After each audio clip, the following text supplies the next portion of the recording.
اعوذ باللہ من الشیطان الرجیم بسم اللہ الرحمن الرحیم السلام علیکم ورحمۃ اللہ وبرکاتہ۔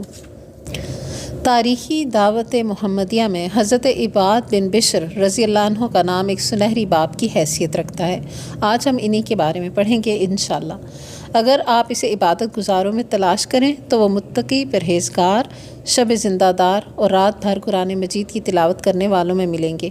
اگر آپ اسے جوان مردوں میں تلاش کریں گے تو اسے بہادر، نڈر، جرأت مند اور اللہ کا نام بلند کرنے کے لیے مارکوں میں بے خطر کودنے والوں میں دیکھیں گے۔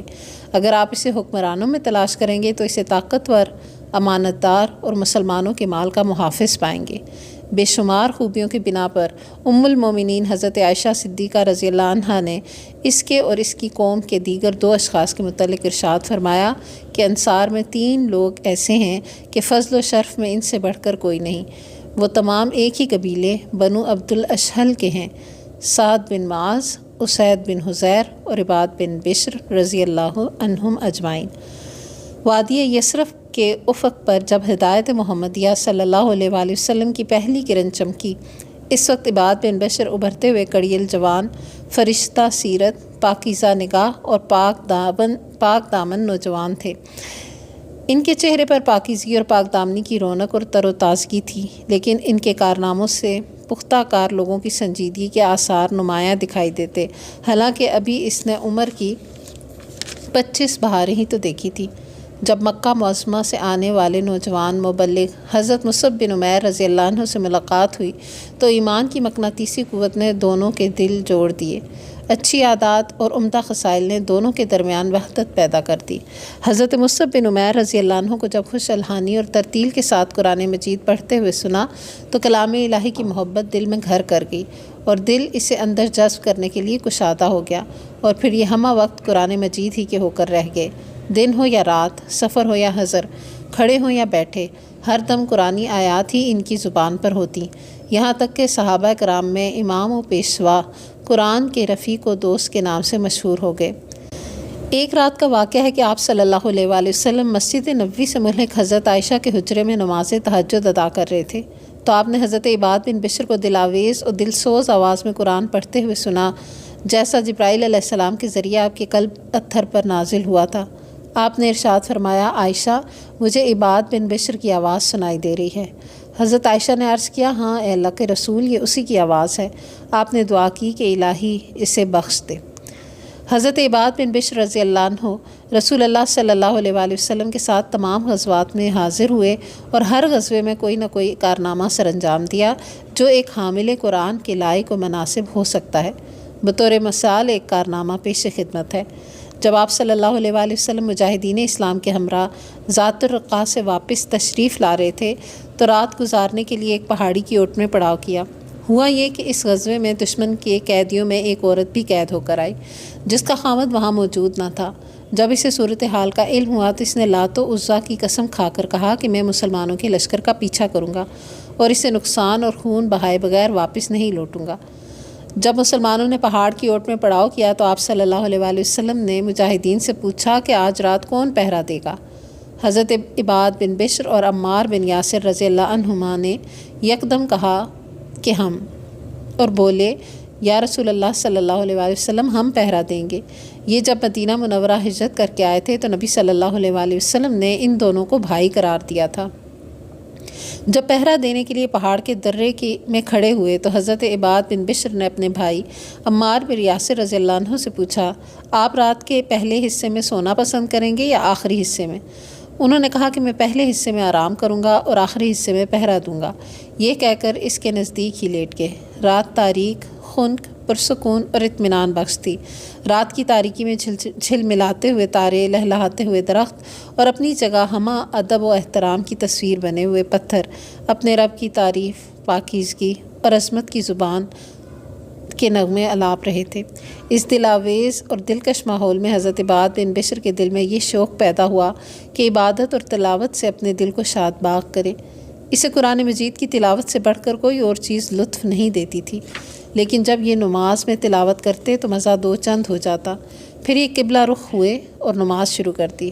جب یہ لشکاریں مارتے ہوئے نور الہی کے دریا میں تیر رہے تھے اور اس کی نوری کرنوں کے ضیاءپاشیوں سے لطف اندوز ہو رہے تھے کہ ایک بدبخت، بد نیت، بد باطن اور ناہنجار دشمن جس کی بیوی اس قافلے میں قیدی کی حیثیت سے تھی، دبے پاؤں بڑی تیزی سے آگے بڑھا۔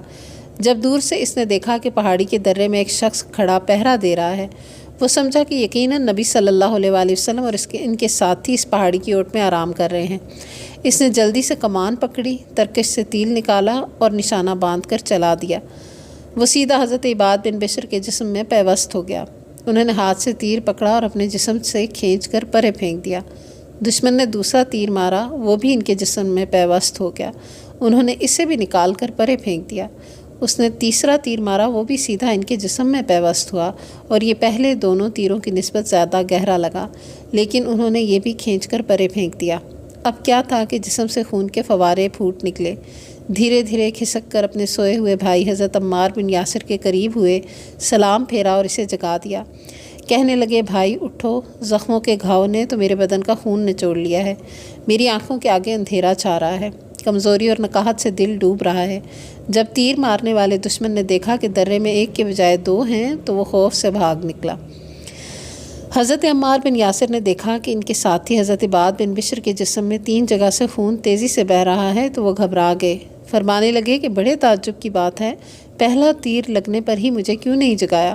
حضرت عباد بن بشر فرمانے لگے، میں اپنے من میں ڈوب کر دنیا اور معافی ہا سے بے نیاز نماز کی حالت میں سورہ کہف پڑھ رہا تھا اور مجھے اس قدر لطف آ رہا تھا کہ دل نہ چاہا کہ سورہ مکمل کیے بغیر سلام پھیروں۔ اللہ کی قسم، اگر مجھے اس ذمہ داری کی زیاں اور نقصان کا اندیشہ نہ ہوتا جو نبی صلی اللہ علیہ وآلہ وسلم نے مجھ پر عائد کی ہے تو میری جان چلی جاتی اور میں یہ نماز اور تلاوت کا سلسلہ منقطع نہ ہونے دیتا۔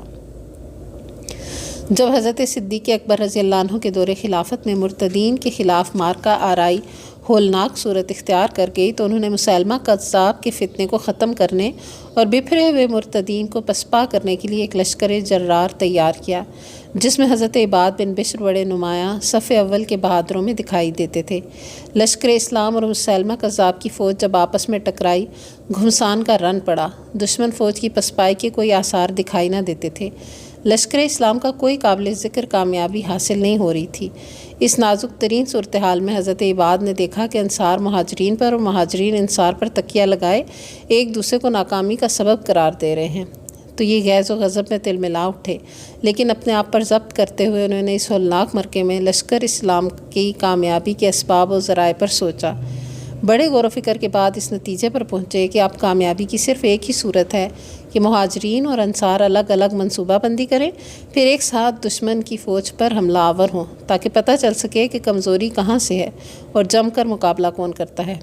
ایک رات جب لڑائی پورے شباب پر تھی، حضرت عباد بن بشر کو نیند آئی اور اس میں خواب آئی کہ کیا دیکھتے ہیں کہ آسمان کا دروازہ کھلا اور میں اندر داخل ہوا تو دروازہ بند کر دیا گیا۔ صبح ہوئی تو میں نے خواب حضرت ابو سعید رضی اللہ عنہ کو بیان کیا اور ساتھ ہی خواب کی تعبیر بتاتے ہوئے کہا، اے ابو سعید، اللہ کی قسم، اس خواب میں مجھے شہادت کا اشارہ دیا گیا ہے۔ جب دن چڑھا، لڑائی شروع ہوئی تو حضرت عباد بن بشر ایک ٹیلے پر چڑھ کر بآواز بلند پکار کر کہنے لگے، اے انصار، لوگوں سے الگ ہو جاؤ، اپنی تلواروں کی نیامیں توڑ ڈالو، دیکھو تمہاری طرف سے اسلام پر کوئی آنچ نہ آنے پائے۔ پورے جوش و جذبے سے بار بار یہ بات دہراتے رہے، یہاں تک کہ آپ کے پاس 400 افراد جمع ہو گئے، جن میں ثابت بن قیس، براء بن مالک اور رسول اللہ صلی اللہ علیہ وآلہ وسلم کا شمشیر بردار ابو دجانہ رضی اللہ عنہ اجمعین بھی ان میں موجود تھے۔ حضرت عباد بن بشر رضی اللہ عنہ ان مجاہدوں کی قیادت کرتے ہوئے اپنی شمشیر براں سے دشمن کی صفیں چیرتے ہوئے ہلاکت و موت سے بزور سینہ اٹکیلیاں کرتے ہوئے آگے بڑھے، یہاں تک کہ مسیلمہ کذاب کی فوج کو گلستان موت میں پناہ لینے پر مجبور کر دیا۔ حضرت عباد بن بشر دیوانہ وار لڑتے ہوئے باغ کی دیوار کے پاس زخم کھا کر گر پڑے اور شہید ہو گئے۔ دشمن کی تلواروں، نیزوں اور تیروں کے زخموں سے ان کا بدن چھلنی تھا، چہرے پر بہت زخم تھے کہ پہچانا نہ جاتا۔ زخم کے ایک نشان کی بنا پر ان کی لاش کی شناخت ہو سکی۔ اللہ تعالیٰ ان کے درجات بلند فرمائے اور ان کی بخشش فرمائے۔ یہ حضرت عباد بن بشر جو اللہ سے راضی اور اللہ ان سے راضی۔